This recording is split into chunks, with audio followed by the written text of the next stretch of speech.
Estudia constantemente este libro de instrucción. Medita en él de día y de noche para asegurarte de obedecer todo lo que allí está escrito. Solo entonces prosperarás y te irá bien en todo lo que hagas. Josué 1:8.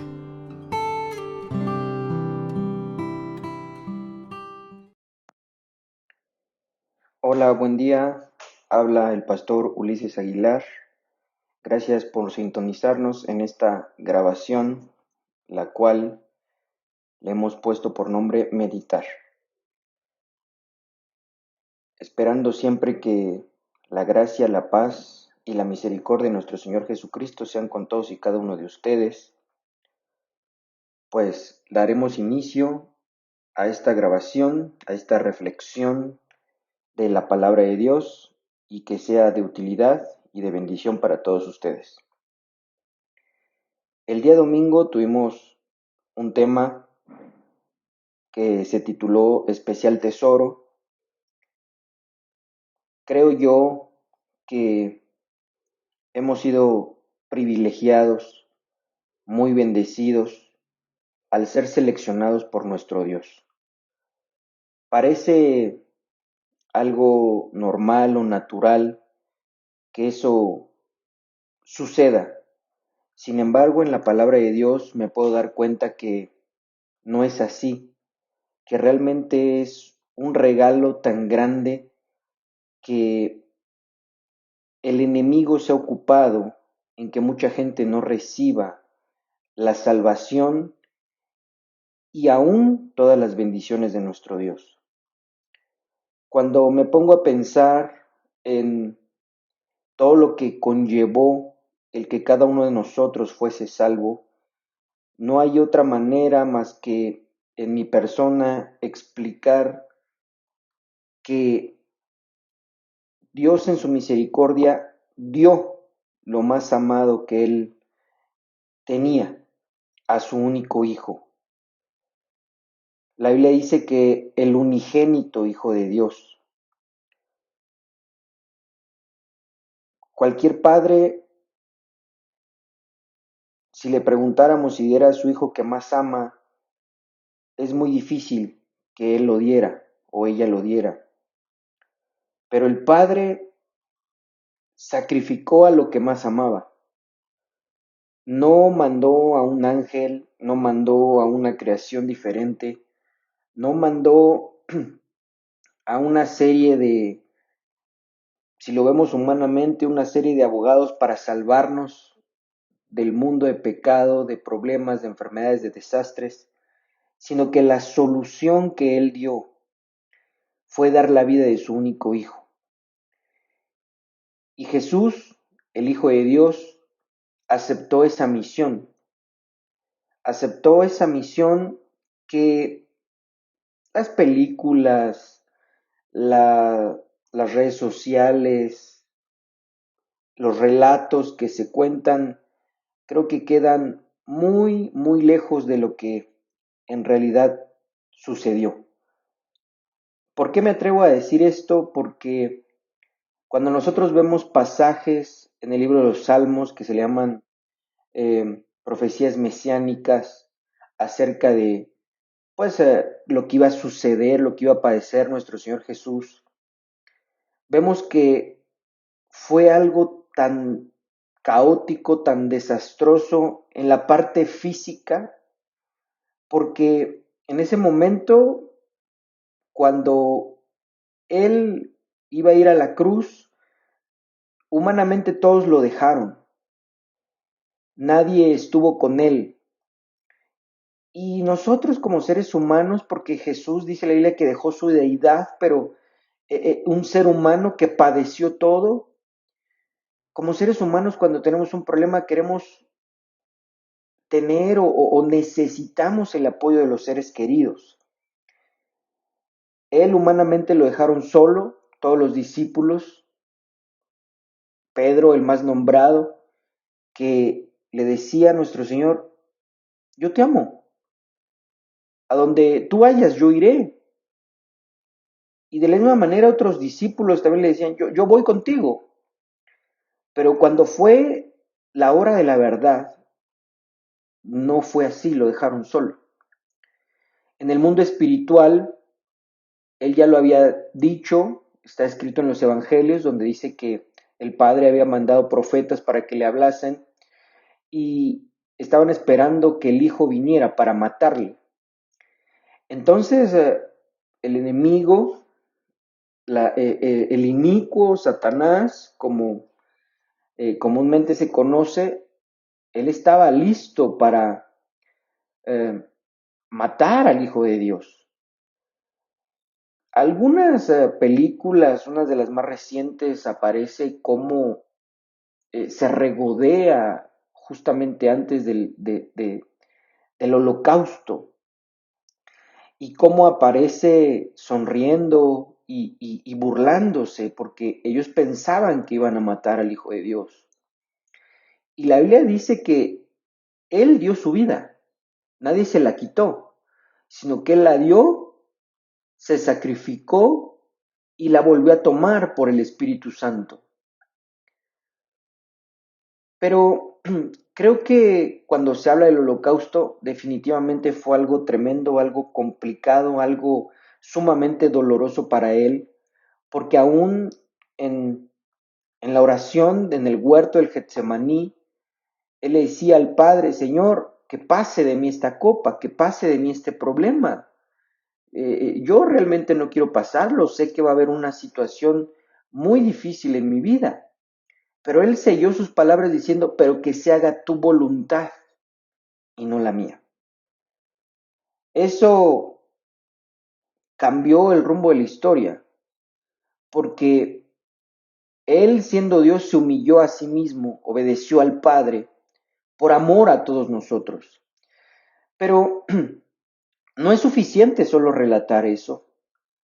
No es suficiente porque no es el todo, sino que él pisó la tierra, él estuvo alrededor de 33 años en esta tierra, que de una u otra manera él se estuvo preparando para el momento en el cual iba a dar su vida.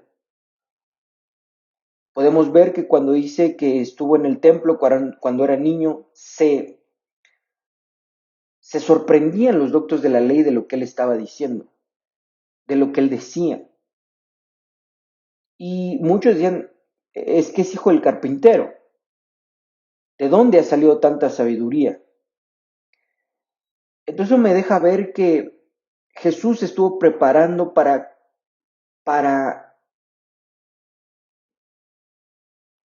hacer la ley. Él vino a cumplir la ley, él vino a cumplirla por nosotros.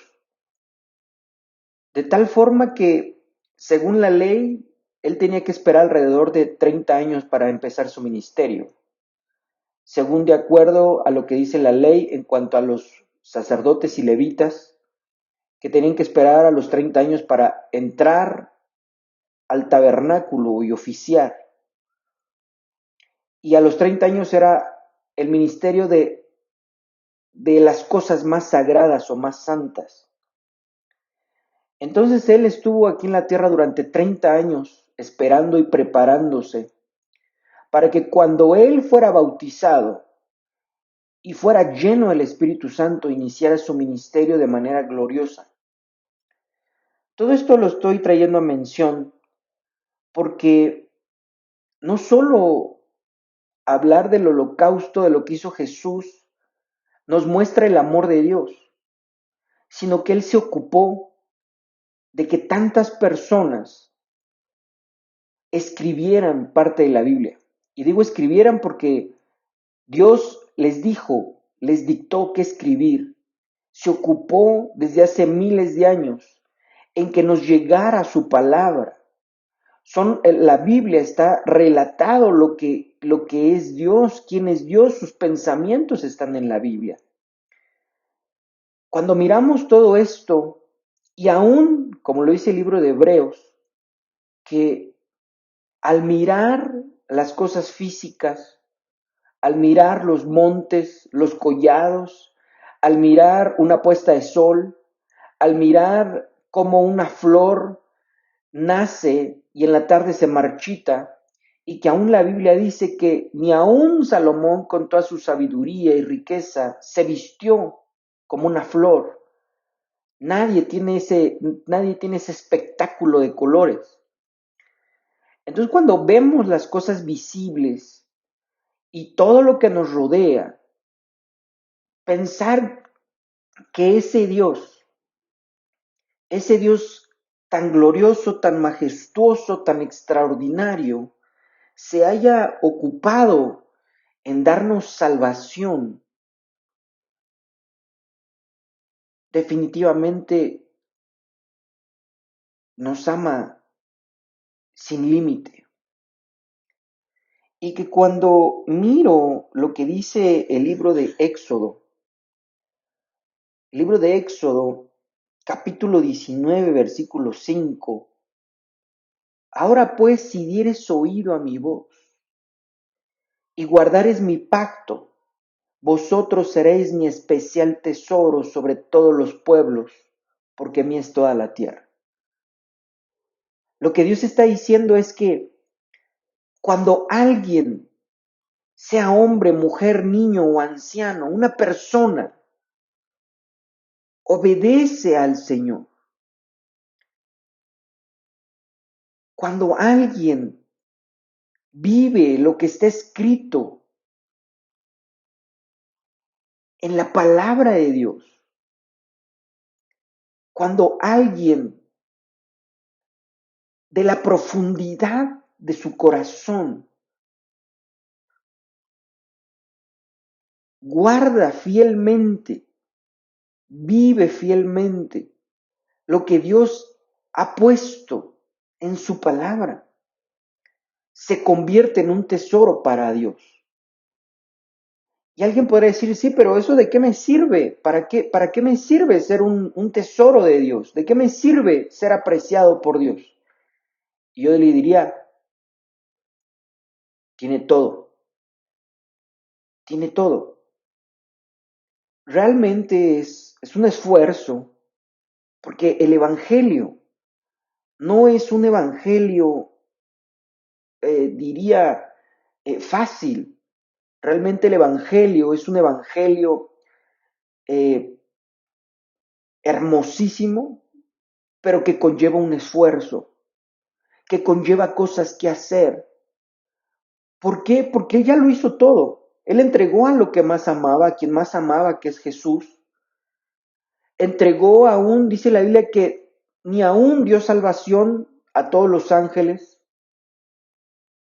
Hizo la tierra para nosotros, para enseñarnos y poder imaginar quién es este Dios que a pesar que no se ve, que no se palpa físicamente hablando, ¿cómo, cómo ir entendiendo a este Dios?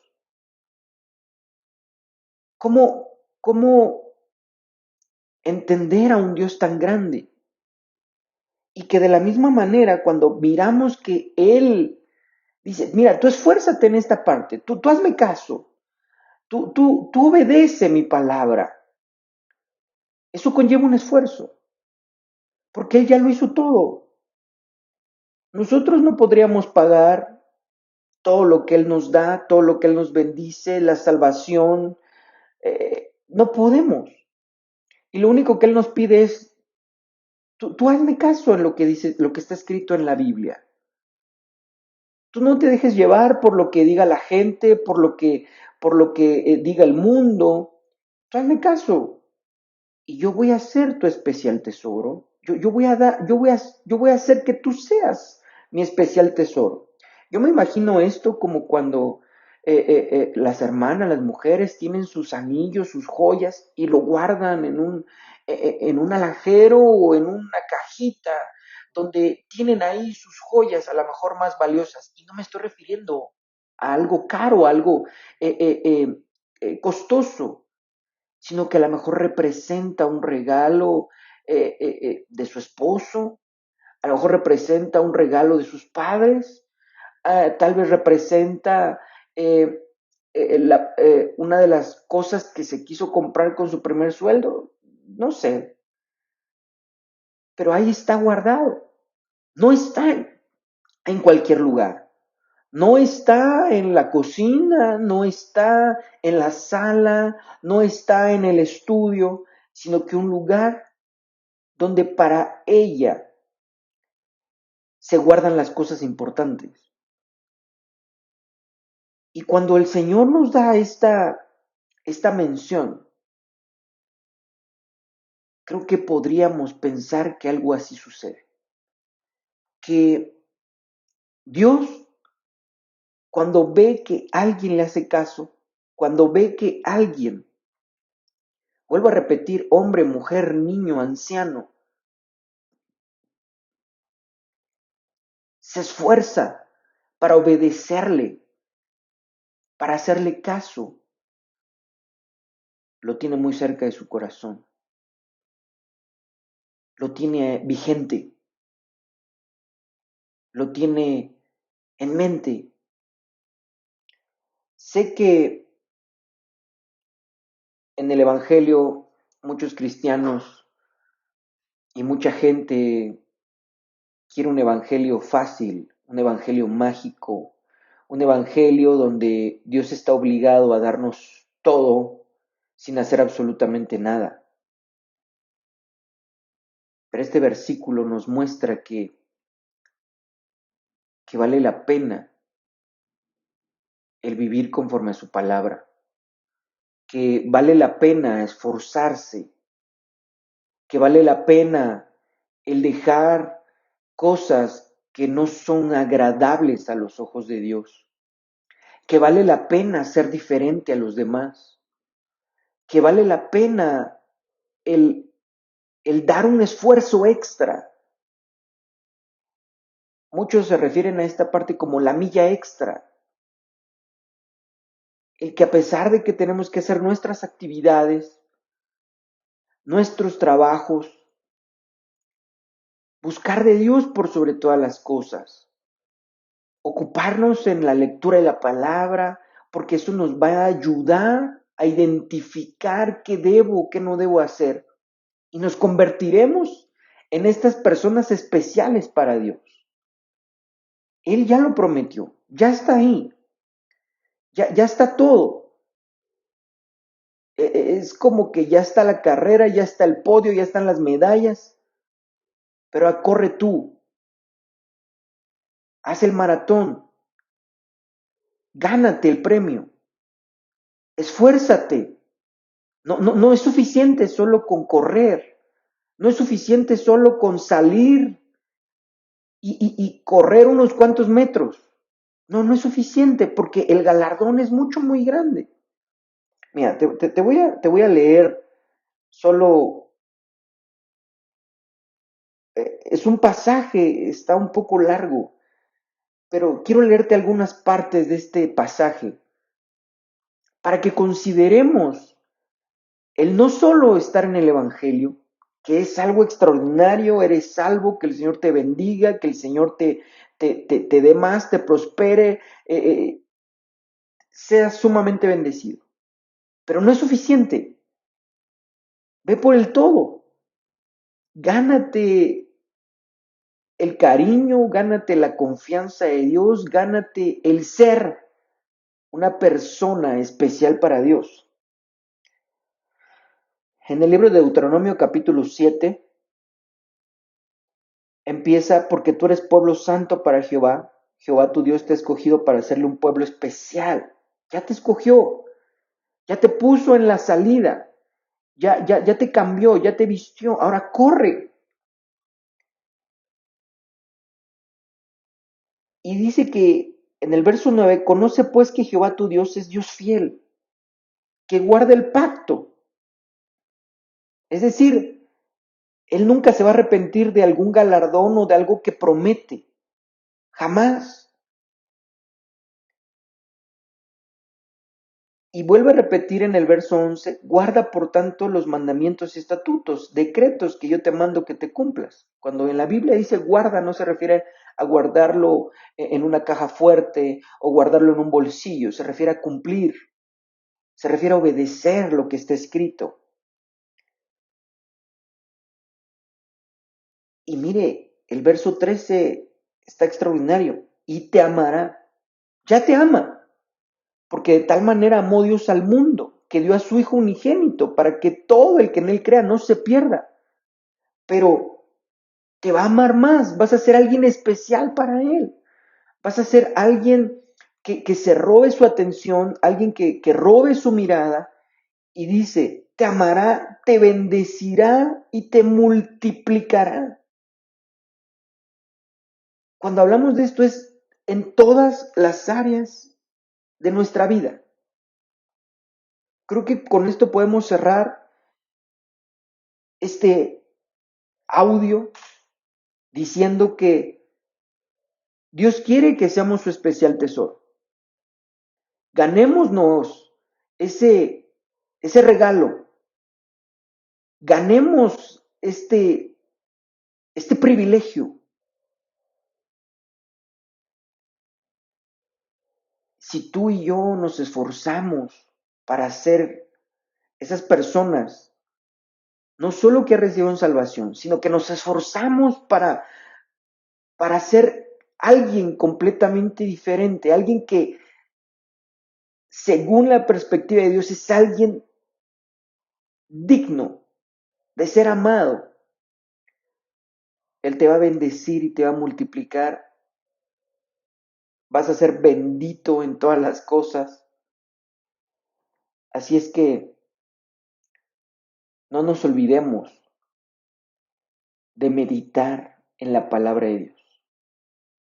Imaginemos, pensemos, reflexionemos lo que está escrito en la palabra. Y de esa forma podremos entender más a Dios y podremos entender los propósitos que Dios tiene para nuestra vida. Yo me despido después de esta breve meditación. Que el Señor los guarde, que el Señor los bendiga. Espero que sea de bendición para ti, que nos haces el favor de escucharnos, pero sobre todo que sea de utilidad para tu día a día. La paz de Dios y nos vemos en la próxima transmisión de este pequeño audio programa, Meditar.